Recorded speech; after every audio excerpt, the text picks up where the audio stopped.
എല്ലാവർക്കും നമ്മുടെ പുതിയൊരു വീഡിയോയിലേക്ക് സ്വാഗതം.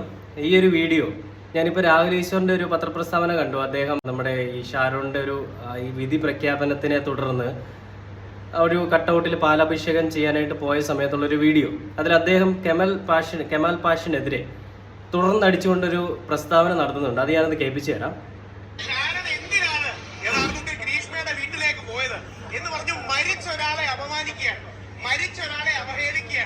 മരിച്ച ഒരാളെ അവഹേളിക്കുന്ന ഈ അവസരം ജസ്റ്റിസ് കമാൽ പോഷ സാറിനെ പോലെ വലിയൊരു മനുഷ്യൻ ചെയ്തിട്ട് എത്ര പേര് പ്രതിഷേധിച്ചു?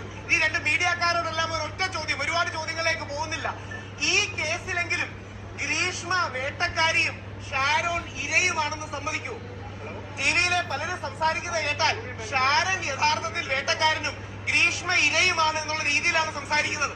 ഗ്രീഷ്മ ഗത്യന്തരമില്ലാതെ ചെയ്തതാണ്, ഗ്രീഷ്മയ്ക്ക് പറ്റിപ്പോയി, ഗ്രീഷ്മയ്ക്ക് മറ്റു മാർഗങ്ങളില്ലായിരുന്നു, കോർണർ ചെയ്തു. നിങ്ങളിൽ എല്ലാരും കേട്ടൊരു വാക്കുണ്ടാവും കമാൽ പാഷ സാറിന്റെ, അന്തസ്സായി കഷായം കൊടുത്തു. രാഹുൽ ഈശ്വർ പറയണല്ല, നിങ്ങളെല്ലാം ടി വി ചാനലിൽ കേട്ട് കാണും. അങ്ങനെ ഒരു ചലഞ്ചിന്റെ ഭാഗമായി അന്തസ്സായിട്ട് അങ്ങ് ഇത് എടുത്തു കൊടുത്തു. ഇത് രാഹുൽ ഈശ്വർ ഷാരോണെ കുറിച്ച് പറഞ്ഞിരുന്നെങ്കിൽ, ഇവിടെ നിൽക്കുന്ന AKMക്കാര് ഷാരോൺ ആണ് ഗ്രീഷ്മയെ കൊന്നിരുന്നെങ്കിൽ ഷാരോണിനെ ന്യായീകരിച്ച് പറഞ്ഞാൽ നമ്മളെ അറസ്റ്റ് ചെയ്യൂലേ? അപ്പൊ യഥാർത്ഥത്തിൽ എന്നിട്ട് ഇവിടെ ഒരു പ്രതിഷേധം നടത്താൻ സമ്മതിക്കുന്നില്ല. എന്ത് ന്യായമാണുള്ളത്? ഇതാണ് രാഹുൽ ഈശ്വർ പറഞ്ഞിരിക്കുന്നത്. അപ്പോൾ അതിൽ അദ്ദേഹം പറയുന്ന അദ്ദേഹത്തിന്റെ വ്യക്തമായ നിലപാടുകൾ തന്നെയാണ് പലപ്പോഴും പറയാറുള്ളത്. അതുപോലെ തന്നെ അദ്ദേഹം ഇത്തവണയും പറഞ്ഞിട്ടുണ്ട് കെമാൽ പാഷയ്ക്കെതിരെ.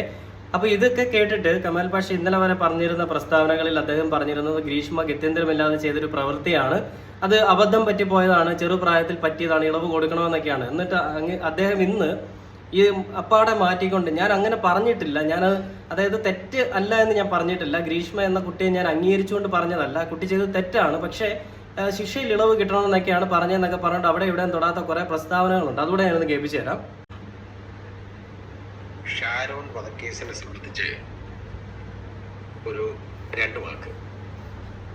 അപ്പൊ അതില് ആ കേസിനെ സംബന്ധിച്ചപ്പോ എന്നോട് ആരെങ്കിലും ചോദിക്കുമ്പോൾ എനിക്കറിയാവുന്ന ലീഗൽ ഒപ്പീനിയനെ കൊടുക്കാൻ പറ്റുള്ളൂ. നിയമം അനുസരിച്ചുള്ള എനിക്കറിയാവുന്ന കാര്യങ്ങളെ എനിക്ക് പറഞ്ഞു കൊടുക്കാൻ പറ്റുള്ളൂ. അപ്പൊ അതല്ലാതൊരു സംഭവത്തെ കുറിച്ചുള്ള കാഴ്ചപ്പാട് ചോദിച്ചു കഴിഞ്ഞാൽ നമുക്ക് ചിലപ്പോൾ അത് പറയാൻ പറ്റും. അല്ലാതെ ഈ വധത്തിനെ എങ്ങനെ കാണുന്നു, ഇതെന്താണ് ഇത് കാര്യം എന്ന് ചോദിച്ചു കഴിഞ്ഞാൽ അത് ഒരു കേസായിപ്പോയത് കൊണ്ട് എനിക്ക് അതിനെക്കുറിച്ചല്ല, നിയമവശമല്ലാതെ എനിക്കൊന്നും പറയാൻ അറിഞ്ഞൂടാ. അങ്ങനെ അത് പറഞ്ഞതിന് ഒരുപാട് എതിർപ്പ് ഉണ്ടായിട്ടുണ്ട്. കുറെ പേര് അത് പറഞ്ഞതിനല്ലല്ലോ എതിർപ്പുണ്ടായത്. ഒരു നീചയായ, അതായത് ഒരു കുറ്റവാളി, വെറും ചെറ്റത്തരം ചെയ്ത, സമൂഹത്തിലെ ഒരു തരത്തിലും അംഗീകരിക്കാൻ പറ്റാത്ത ഒരു ചെറ്റത്തരം ചെയ്ത ഗ്രീഷ്മ എന്ന കുറ്റവാളിയെ പറ്റി അങ്ങ് പറഞ്ഞത് കുറ്റവാളിയല്ല, ആ ഗ്രീഷ്മ പാവം പിടിച്ച കുട്ടിയാണ്, ആ കുട്ടിക്ക് ഗത്യന്തരമില്ലാതെ വന്നപ്പോൾ അറിയാതെ ചെയ്തു പോയൊരു കയ്യബദ്ധം, ഷാരോൺ ആണ് തെറ്റുകാരനെന്നാണ് അദ്ദേഹം പറഞ്ഞത്. അതുകൊണ്ടാണല്ലോ ജനങ്ങൾ എടുത്തിട്ട് പൊങ്കാല ഇട്ടതും അല്ലേ? എന്നിട്ട് ഇപ്പൊ പറയുന്നത് ചുമ്മാ കുറെ പേരൊക്കെ എന്തൊക്കെയോ പറയുന്നുണ്ടെന്നാണ്. പറഞ്ഞിട്ടുണ്ടെ കണക്കായിപ്പോയി. വളരെ ബോധമുള്ള ആളുകൾ എല്ലാം അതിനെ അനുകൂലിച്ചിട്ടുണ്ട്. ബോധമുള്ള ആളുകൾ ആരൊക്കെയാണോ? ഒരുപാട് പേരെന്നെ വിളിച്ചു പറഞ്ഞു, ചിലരെ അയച്ചു നോക്കാറില്ലെന്ന്, കുറെ കേട്ടിട്ടായി പറയുന്നത് ഞാൻ നോക്കാറില്ലെന്നേ. എനിക്ക് അതിനിശ്ചിതമായി എന്നെ വിമർശിക്കുന്നു എന്ന് പ്രതിഷേധിക്കുന്നു എന്നോടൊപ്പം, അതിന് ഏതോ ഒരു സംഘടന. അപ്പൊ അതിനിശ്ചിതമായി എന്നുള്ളതിന് സാധാരണ തായിട്ട് എഴുതുന്നതിന് പകരം കുറെ കൂടെ ഗംഭീരമാവണമെന്നുള്ളതുകൊണ്ട് ഞാൻ തിരിച്ചിട്ട് എഴുതിയിട്ടുണ്ടായിരുന്നു. അക്ഷരാടിയമ്മയത്തോണ്ടായിരിക്കും എനിക്ക് അറിഞ്ഞൂടാ.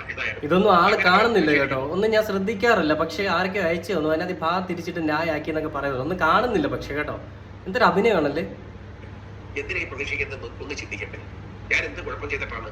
എന്റെ അടുത്ത് ചാനലുകാര് ചോദിച്ചു ഇതിനെ കുറിച്ചുള്ള ഒപ്പീനിയൻ, ഇതെന്താണ്, ഇത് തുടങ്ങി വീണ്ടും അത് ശരിയാണത് എന്റെ റീസണിക്ക് ഞാനത് പറഞ്ഞു കൊടുക്കും. അതല്ലാതെ ഞാൻ ആ പെൺകുട്ടി നല്ല കാര്യം ചെയ്തപ്പോ അതിനെ വെറുതെ വിടണമെന്നോ ഒന്നും ഞാൻ പറഞ്ഞില്ല. എന്റെ പൊന്ന് സാറേ, അപ്പൊ പറഞ്ഞിട്ട് അത് മാറ്റി പറയാൻ സാറിനെ കഴിഞ്ഞിട്ട് ഒരാൾക്ക് കഴിയുള്ളൂ കേട്ടോ. പറഞ്ഞത് കഴിഞ്ഞ ദിവസങ്ങളിൽ എല്ലാ പത്രസമ്മേളനത്തിലും പറഞ്ഞത് ഗ്രീഷ്മയ്ക്ക് അറിയാതെ പറ്റിപ്പോയതാണ്. ഈ ഷാരോൺ അവരുടെ വീട്ടിൽ പ്രാർത്ഥിക്കാനൊന്നും പോയതല്ലല്ലോ. ഷാരോണിനെ ആ കൊച്ചി നിരന്തരമായിട്ട് വിളിച്ച് ഈ പറയുന്ന രീതിയിൽ ബന്ധത്തിൽ ഏർപ്പെടാനായിട്ട് വിളിച്ചിട്ട് ആ മരിച്ചുപോയ പാവം പിടിച്ച പയ്യനെ പറ്റി അവഖ്യാതികൾ പറഞ്ഞുണ്ടാക്കുന്നവനെയൊക്കെ പിന്നെ നമ്മൾ എന്താ പറയേണ്ടത്? പൂവിട്ട് പൂജിക്കണോ? മുൻപ് റിട്ടയർഡ് ജസ്റ്റിസ് ആയിരുന്നു എന്നുള്ള ബഹുമാനം എല്ലാവരും കൊടുക്കും, ഒരു പരിധി വരെ കൊടുക്കും. അതിനപ്പുറത്തേക്ക് അതിര് കടന്നു കഴിഞ്ഞാൽ ആരും തരില്ല. അതിനെ തെറ്റ് പറഞ്ഞിട്ട് കാര്യമൊന്നുമില്ല. ആളുകളുടെ ഉള്ളിൽ തെറ്റായ ചിന്താഗതിയാന്ന് പറഞ്ഞിട്ടൊന്നും കാര്യമില്ല. പറയേണ്ട കാര്യങ്ങൾ പറയേണ്ട സമയത്ത് പറയണം, പറയരുതാത്ത കാര്യങ്ങൾ മിണ്ടാതിരിക്കാനും പഠിക്കണം. അതേ ഞാൻ പറയുന്നുള്ളൂ. പക്ഷേ അതിന് തുലക്കേറെ കൊടുക്കണോ വിധിക്കണോ വേണ്ടോ എന്നുള്ളതിനെ കുറിച്ച് ചോദിച്ചപ്പോൾ എന്റെ അഭിപ്രായമാണ് ഞാൻ പറഞ്ഞത്. അത് എന്റെ അഭിപ്രായം പറഞ്ഞതുകൊണ്ട് അതിന് കിട്ടിയതില്ലാതാണ്. ഇപ്പൊ ഇതേ ഈ ഒരു അഭിപ്രായം പറഞ്ഞതുകൊണ്ട് തന്നെ അവരുടെ കുടുംബം ഈ ഒരു വീഡിയോ ഒരുപാട് തവണ കണ്ടിട്ടുണ്ടായിരിക്കണം. അതുകൊണ്ട് തന്നെ എന്ത് ചെയ്യണം, എങ്ങനെ ചെയ്യണം, ഏതൊക്കെ രീതിയിൽ അവർക്കെതിരെ കേസ് വരും, അതെങ്ങനെയൊക്കെ ഒഴിവാക്കാൻ സാധിക്കും എന്നുള്ളതിനെ പറ്റി അവർക്ക് കൃത്യമായ ബോധ്യം ഉണ്ടായിരിക്കില്ല എന്ന് ആർക്കെങ്കിലും തോന്നുന്നുണ്ടോ?